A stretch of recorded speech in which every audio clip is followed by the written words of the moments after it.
Hi, ako pala si Kuya Richard at ito ang aking munting kuwento tungkol sa tatlong tuta. Ang tatlong magkakapatid na tuta. Sa isang maliit na bayan na puno ng masasayang tao, may isang pamilya ng aso na kilala sa kanilang kagandahan at kabaitan. Sina Bruno, Bella at Bimbo, ang tatlong tuta na laging nagdudulot ng saya sa kanilang mga kapitbahay. Parehong magkakapatid, ngunit magkakaiba ang ugali at hilig. Si Bruno, ang pinakamatanda, malaki at malakas siya, at mahilig siyang maghanap ng adventure. Lagi siyang nasa labas, naghahanap ng mga bagong lugar na matutuklasan.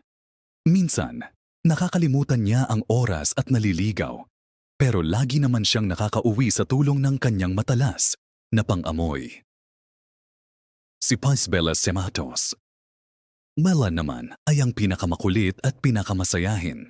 Mahilig siyang maglaro at makipagkaibigan sa lahat ng hayop sa paligid. May mga pagkakataon na nagiging makulit siya at nakakagawa ng kalokohan. Pero dahil sa kanyang magandang puso, lahat ay napapatawad siya agad. Si Mo Bimbo, bunso at pinakamaliit. Mahiyain siya pero napakatalino. Mahilig siyang magmasid at mag-isip. Madalas siyang nakikita sa tabi ng kanilang amo, si Aling Nena, na nagbabasa ng libro o nag-iisip kung paano ayusin ang mga bagay-bagay sa bahay. Isang araw, nagpasya ang tatlo na maghanap ng kayamanan na sinasabi ng mga matatandang aso sa kanilang bayan.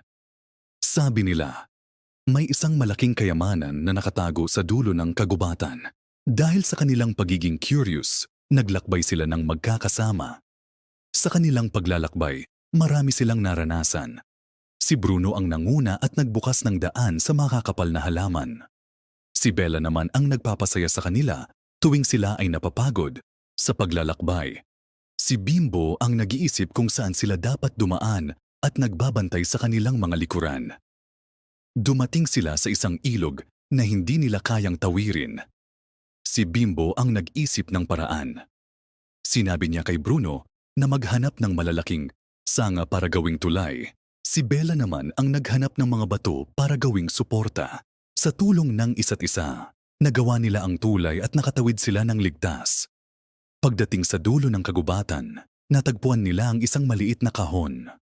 Akala nila ay kayamanan ng laman, pero sa loob ay isang salamin at isang sulat. Ang nakasulat ay rutyang tunumay na kayamanan ay ang pagkasisada at pagmamahal ni Nyushuri sa miso.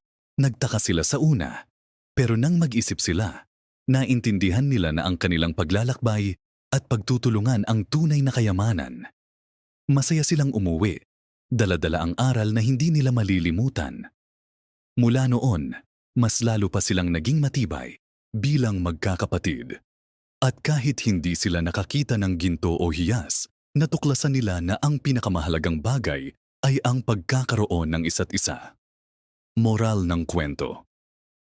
Ang tunay na kayamanan ay hindi laging material.